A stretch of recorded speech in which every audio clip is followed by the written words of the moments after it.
안녕하세요. 송쌤의 영재놀이터의 송쌤입니다. 지능은 아이의 영재성을 판단할 수 있는 가장 확실한 지표입니다. 별도의 표준화된 영재성 검사 도구가 없는 상황에서 아이의 영재성을 파악할 수 있는 가장 객관적인 방법이기도 하죠. 현재는 웩슬러 지능검사가 가장 보편적으로 사용되고 있습니다. 이에 오늘의 사랑방에서는 2주에 걸쳐 웩슬러 지능검사는 실제 어떤 스타일의 문제들로 구성되어 있는지에 대해 알아보도록 하겠습니다.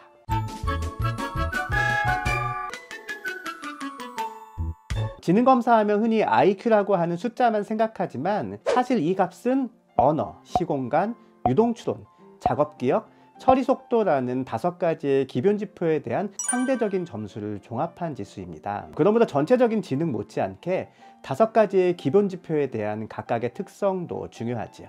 언어 지표는 말 그대로 언어 능력을 뜻하는 지표입니다. 어휘의 의미를 정확히 이해하고 이를 상황에 맞게 적절히 표현할 수 있는지를 다루는 지표이지요. 반면에 시공간 지표는 공간 지각력과 같은 능력을 측정합니다. 시각적인 정보를 빠르고 정확하게 분석하고 처리할 수 있는지를 측정할 수 있습니다. 유동추론은 앞에 두 지표에 비해 다소 생소하실 것 같은데요. 주로 추론이나 추상화와 같은 능력을 측정할 수 있습니다.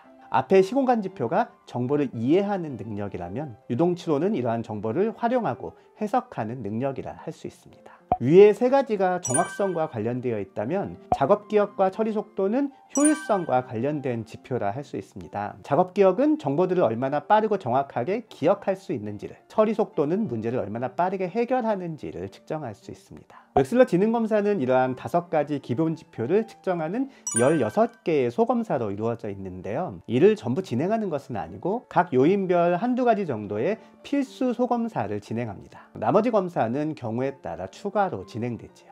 언어 지표는 공통성, 어휘, 상식, 이해라는 4개의 소검사로 이루어져 있는데요. 이 중에서 공통성과 어휘 검사가 필수적으로 사용됩니다. 공통성 검사는 2-3개의 단어를 들려주고 이들의 공통점을 상위 범주로 이야기하는 내용의 검사입니다. 예를 들어 오이, 호박, 고추라는 단어를 제시하고 채소라는 상위 범주를 찾도록 하는 것이지요. 만일 어떤 아이가 길쭉해요 라고 답했다면 공통점이 맞기도 하지만 상위 범주라는 본래의 취지에는 맞지 않는 답변입니다. 길쭉하지 않은 모양의 품종도 있을 수 있습니다.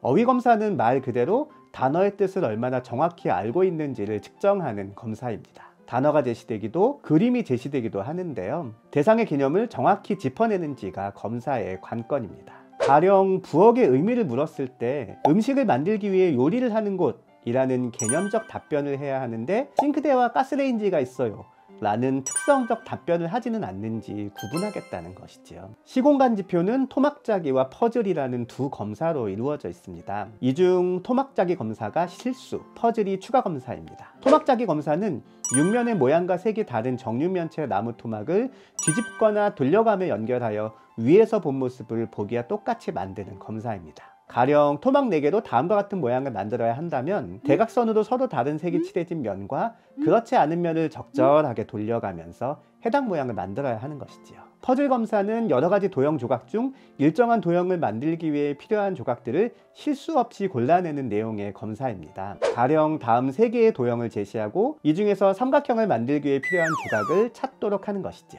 오늘은 웩슬러 지능검사의 5가지 기본 지표 중 언어와 시공간 지표에는 어떠한 소검사들을 필수로 진행하는지에 대해 알아보았습니다. 다음 시간에는 나머지 지표인 유동추리, 작업기억, 처리속도와 관련된 소검사들에 대해 알아보도록 하겠습니다.